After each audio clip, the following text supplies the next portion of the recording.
제6시로부터 온 땅에 어둠이 임하여 제9시까지 계속되더니 제9시쯤에 예수께서 크게 소리질러 이르시되 엘리 엘리 라마 사박다니 하시니 이는 곧 나의 하나님 어찌하여 나를 버리셨나이까 하는 뜻이라. 아멘. 이 시간은 예수님께서 십자가에 하신 말씀 가상칠언이죠. 7개의 말씀 중에 네 번째 말씀을 좀 생각해 보고자 합니다. 예수님께서 제3시에 성경 표현 그대로 하면 제3시에 십자가에 못 박히셨다라고 그렇게 말씀을 합니다. 제3시라는 것은 유대인 시간이고요. 우리나라로 현대로 바꾸면 오전 9시가 됩니다. 그러니까 오전 9시에 이 십자가에 못 박히셔서 그리고 성경에 있는 오후 제9시 즉 오늘날로 말하면 오후 3시까지 6시간을 십자가에서 고통을 당하십니다. 그 고통 가운데 7마디의 말씀을 하십니다. 그 중에 3번이 이제 오전에 하신 말씀입니다. 그러니까 정오 이제 3시부터 오늘날로 말하면 오전 9시부터 오후 정오까지 그 중에 3번의 말씀 오늘 새벽까지 보신 말씀입니다. 아버지여 저희를 사하여 주옵소서. 그리고 내가 진실로 내게 이르노니 네가 오늘 나와 함께 나보내 있으리라. 그리고 오늘 새벽에 보신 말씀이죠. 여자여 보소서 아들입니다. 보라 내 어머니라 라고 말씀을 합니다.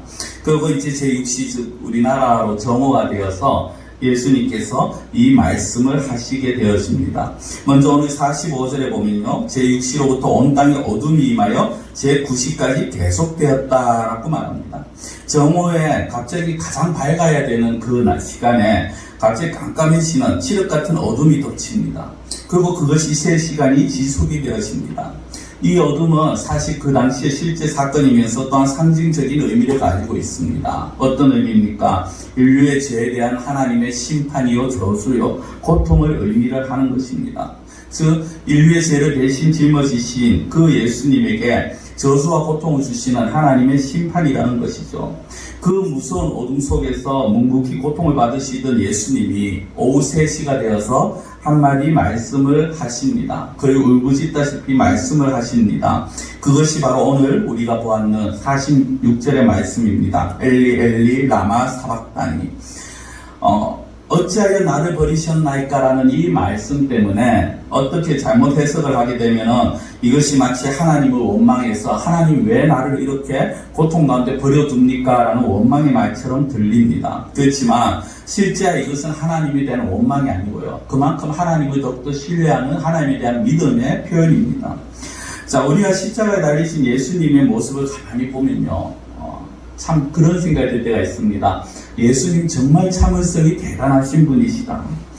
계속되는 온갖 고통이 있었죠. 달리시기 전부터 채찍질만 당하시고 가시관을 쓰십니다. 달리시면서 손과 발에 못이 박히고 그 못으로 근육이 힘줄이 찢어지고 살이 찢어집니다. 옆구리에 창이 박힙니다. 그런 고통 가운데서도 예수님이 침묵을 하십니다. 아프다고 신음 한번 내지 않으시고요. 그냥 침묵하십니다. 그 가운데 이제 가끔 이따금씩 하신 말씀도 당신이 어떤 고통을 호소하는 것이 아니라 타인을 위한 것이었죠. 하나님께 드리는 기도든지 아니면은 같이 양옆에 달려있는 강도나 아니면 자기를 따르는 무리들에게 하시는 그런 말씀입니다. 그렇게 참고 참으시던 예수님이 결국 마지막 숨을 거두시기 직전에 극한 고통으로 마침내 절규를 하십니다. 41절 보면 예수께서 크게 소리 질러라고 하지만 이거는 그냥 단순하게 우리가 메아리를 야호라고 그렇게 부르거나 환호성 정도가 아니라 절규의 소리입니다. 더 이상 어떻게 하면 참을 수 없는 그런 고통의 소리입니다. 그 고통이 얼마나 큰가 우리가 감히 상상이나 해볼 수 있을까라는 것이죠. 우리는 가시에 찔리기만 해도 난리가 납니다. 그렇죠? 칼에 베어도 마치 그 고통이 너무 엄청나다고 그렇게 말을 합니다. 근데 그 고통과 비교할 수 없는 고통을 당하시는 예수님입니다. 그 육체적인 고통, 어떻게 보면 예수님께서 당하신 앞서 말씀드린 그 육체적인 고통도 컸습니다. 근데 더 큰 고통은 무엇이었을까요? 정신적인 고통입니다. 믿었던 제자들에게 배반당하십니다. 그렇게 말씀을 전하고 사랑을 베풀었는 유대 지도자들, 백성들이 비난을 합니다. 실제 이제 로마의 그 병정들, 군인들은 이 예수님을 조롱합니다. 심지어는 우리가 어제도 보았죠. 예수님 옆에 같이 달려있는 그 강도들조차도 예수님을 조롱하는, 비난하는 그런 모습을, 그런 어떤 모욕을 당하셨습니다. 그럼에도 예수님께서는 그 고통에 대해서 말씀을 하지 않으십니다. 그런데 오늘 왜 이렇게 큰 고통에 큰 절규소를 합니까?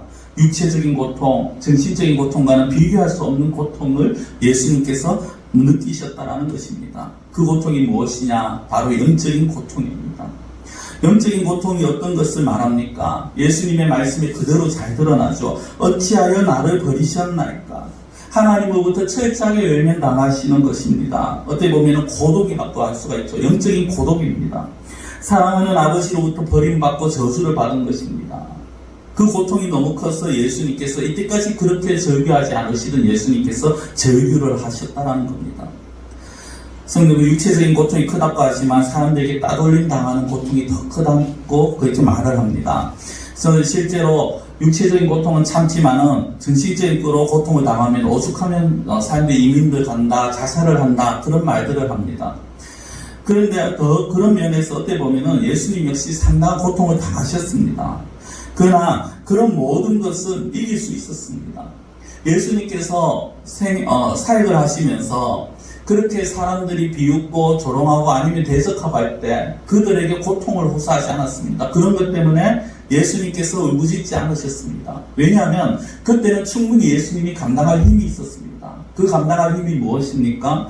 하나님이 나와 함께 하신다라는 것이었습니다. 예수님은 늘 하나님과 함께 하신다라는 그 사실을 붙들고 사역을 하셨는 것입니다. 요한복음 10장 30절에도 나와 아버지는 하나다라고 그렇게 말씀을 하시죠. 예, 하나님은 늘 예수님과 함께 하셨고 예수님 역시 늘 하나님을 의지하며 신뢰하며 하나님을 믿으며 그렇게 예수님께 맡겨진 일들을 감당을 하셨습니다. 그래서 그 모든 것들이 심지어는 그 따르는 군중들이 그렇게 비하는 것에도 참을 수가 있었는 겁니다. 십자가에 달리는 육체적 고통까지 그리고 죄인들이 그렇게 조롱하는 그 정신적 고통도 참을 수가 있었습니다.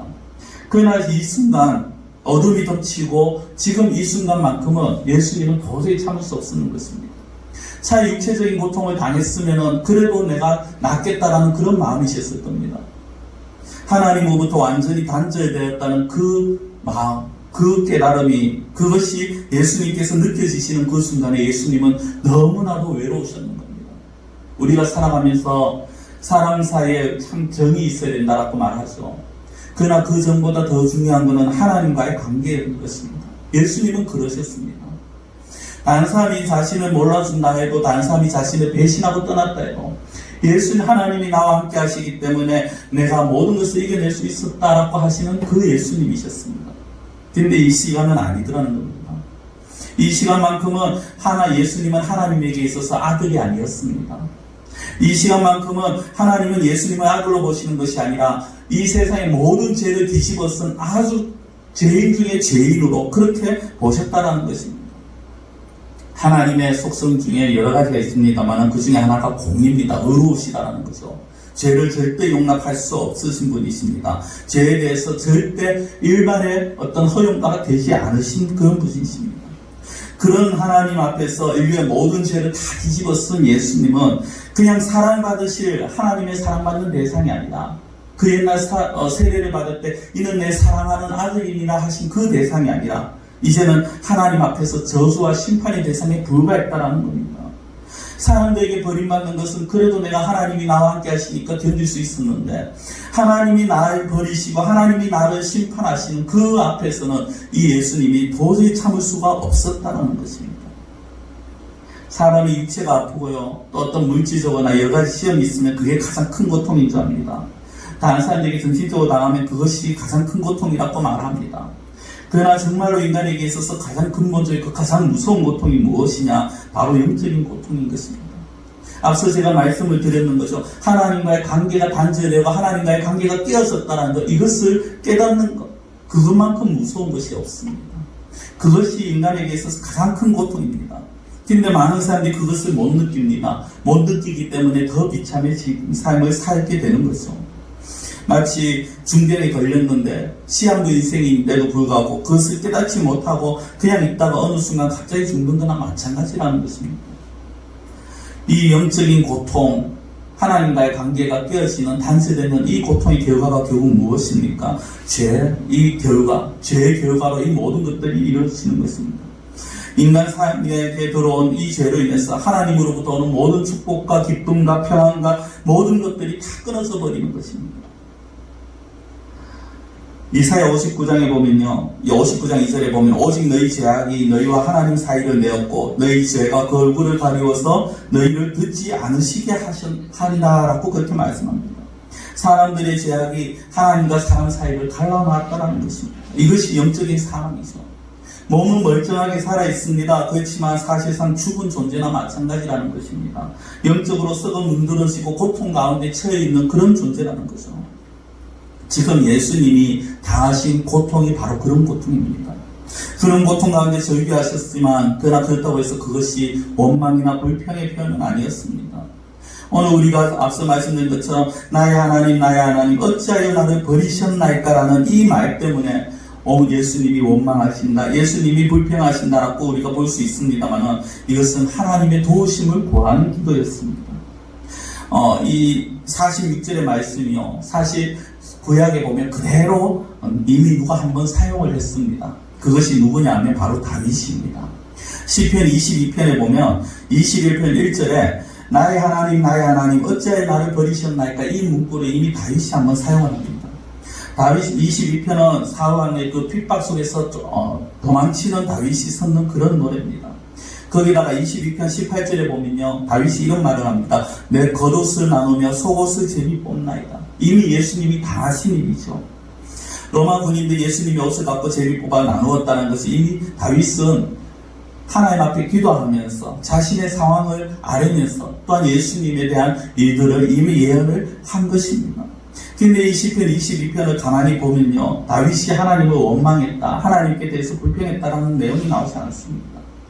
다윗은 사울왕의 핍박과 연속되는 환난 가운데서 고통 속에서 몸부림치지만 여전히 하나님에 대한 믿음을 지키고 있습니다. 세상에 그 무엇도 그 누구도 의지할 수 있는 존재가 되지 않는다라는 것을 알고 하나님만 바라본다라는 것이 바로 시편 22편의 내용인 것입니다. 그래서 시편 22편 앞부분에서는 하나님에게 고통을 호소하지만 그 뒤로 가면 갈수록 승리에 대한 어떤 확신을, 반드시 승리할 것을 확신하는 그런 찬양의 시로 바뀌어가고 있는 것이죠. 예수님 역시 마찬가지입니다. 지금 이 순간 하나님이 외면하시는 데 대한 고통을 호소하시면서도 여전히 하나님을 나의 하나님이라고 부르시지 않습니까? 그냥 아무 이유 없이 주님 또는 하나님 이렇게 하는 것이 아니라 나의 하나님이라는 거예요. 제가 전에 몇 번 그 말씀을 드렸죠. 우리가 어떤 신앙 고백할 때 우리라는 말보다 나라는 말을 한 번씩 사용해보자고. 그렇게 할 때 정말 그 신앙의 고백이 나에게 직접적으로 와닿는 것이고 나의 입술이 내어지는 곳이라고요. 성도 여러분, 예수님이 그냥 하나님이라고 부르시는 것이 아니라 나의 하나님. 이것은 예수님이 그 심한 고통 가운데서 하나님께 대한 어떤 죄에 대한 심판의 그 결과로 고통을 당하고 있지만은, 그러나 그 가운데서도 하나님에 대한 신앙 고백, 하나님에 대한 사랑의 고백을 하고 있다는 것입니다. 그리고 이제 그 고통 가운데 6시간이나 십자가에 달려 있으니까 어떤 면에서는 하나님 이제는 이 고통에서 좀 나를 구원해 주십시오라는 그런 기도이기도 하더라는 거죠. 다윗의 시편 22편, 또 오늘 예수님의 이 절규, 이것은요 우리에게 신앙의 모델을 보여주는 그런 모습입니다. 여러분, 진실한 신앙이 바로 이런 모습이라는 것입니다. 아무리 고통스럽고 모든 것을 빼앗겨도 하나님은 나의 하나님이시다라는 그 믿음을 지킨다라는 것입니다. 사실 우리가 다윗에 대해서 너무나도 잘 알고 있지만은 다윗은 왕이 되기 전에도 사울에게 쫓겨다녔고요. 왕이 된 이후에도 정말 어떻게 보면 아들에게도 쫓겨다니고 충직한 신하들에게도 배신을 당합니다. 그것으로 인해서 참 큰 고통을 당하고 삽니다. 예수님도 정말 엄청난 철저하게 고통을 당하고 심지어 예수님은 저주를 받으신 것이죠. 그것도 당신의 죄 때문이 아니라 죄인들을 대신해서 당하신 것입니다. 그런 상황 속에서조차도 나의 하나님, 이런 신앙, 하나님은 나의 하나님이라는 그 믿음을 지킨다는 것, 이것이 바로 진실의 신앙이라는 것입니다. 우리의 모습은 어떻습니까? 혹시 우리는 고난당하고 무엇을 잃어버릴 때 여전히 그 하나님 앞에 믿음을 지키고 있습니까? 어쩌면 원망과 불평 가운데 믿음을 저버리지는 않습니까? 많은 사람들이 자신의 잘못으로 어려움을 당하는데도 쉽게 삐집니다. 믿음에서 떠나버립니다. 그것은 진정한 신앙이 아니라는 것이죠. 참된 신앙이 무엇입니까? 참된 신앙은 어떠한 상황에서도 변하지 않는 것이 참된 신앙입니다. 저는 성도의 신앙의 진가는 언제 나타나느냐? 고난 때 나타난다라고 봅니다. 힘들고 어려울 때, 그때 여전히 하나님을 붙들고 있는 자, 그런 자들이 참된 신앙의 소유자라는 것입니다. 우리가 진실한 그리스도인이다, 내가 정말 진실한 참된 성도다, 신앙인이라는 것은요, 두 가지의 면을 살펴볼 수 있습니다. 하나는 고통 중에서도 여전히 사랑을 고백하는 것입니다. 예수님은 극한 고통 속에서도 나의 하나님이라고 하나님에 대한 사랑을 고백합니다. 하나님에 대한 신앙 고백을 합니다. 어떤 조건이 되어서 내가 감사할 것이 있어서 감사하고 내가 즐거워할 것이 있어서 즐거워한다면 그것은 바른 신앙이 아닙니다. 그것은 그저 나를 사랑하고 나 욕심에 지나칠 뿐입니다. 그러나 어떠한 상황 속에서도 하나님이 나와 함께 하십니다. 다니엘 3장에 보면요, 다니엘의 세 친구들이 나옵니다. 그 세 친구들이 풀무불 가운데 던져질 상황에 처해졌습니다. 그때 그 세 친구의 고백이 무엇입니까? 우리 하나님이 우리를 극렬히 타는 풀무 가운데서도 건져내실 것이라고 합니다. 그리고 그 뒤에 중요한 말이 있죠. 그리 아니하실지라.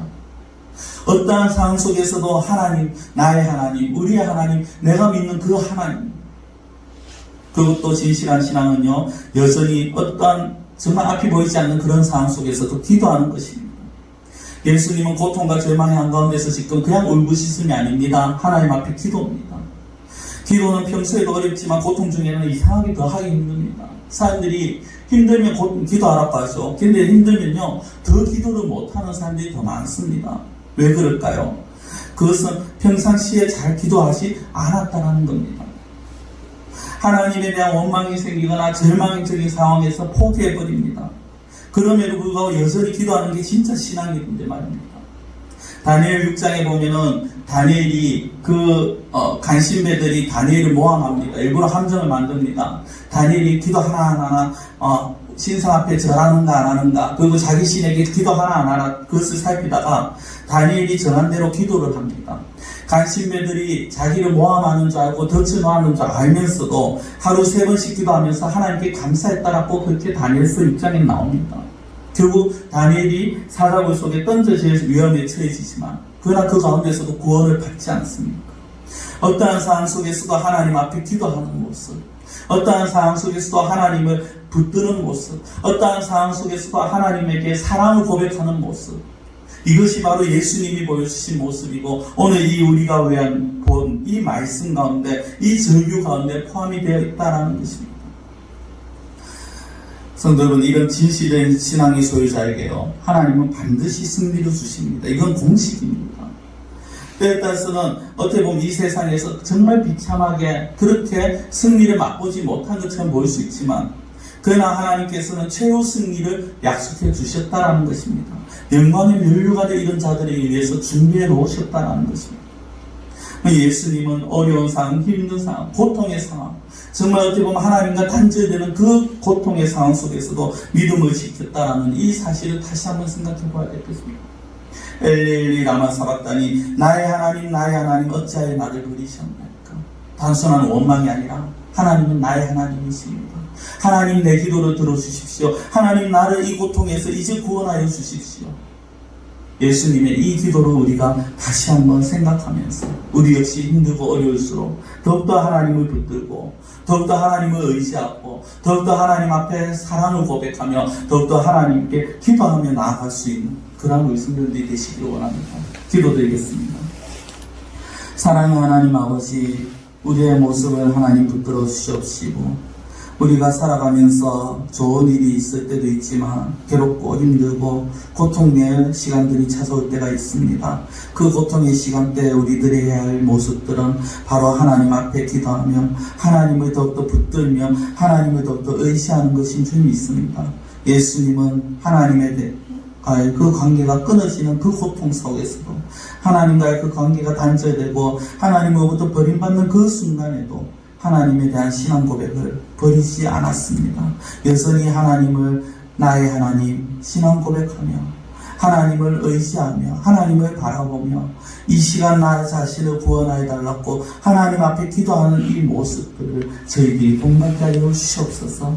힘들고 어렵다고 저희들이 외면하는 자들이 되지 않게 하여 주시옵시고, 힘들고 어려울수록 우리가 더욱더 정신을 차리고 우리의 믿음을 더욱더 굳게 붙들고 우리가 온전히 하나님만 의지하며 나아가는 참 믿음의 사람 되게 하여 주시옵소서. 그리하여서 참된 신앙의 삶으로 하나님께서 주시는 그 승리를 맛보며 영광의 멸류관을 가지게 되는, 받을 수 있는 그러한 저희들의 삶이 되게 하여 주시옵소서. 간절히 원하고 예수님의 이름으로 기도드리옵나이다. 아멘.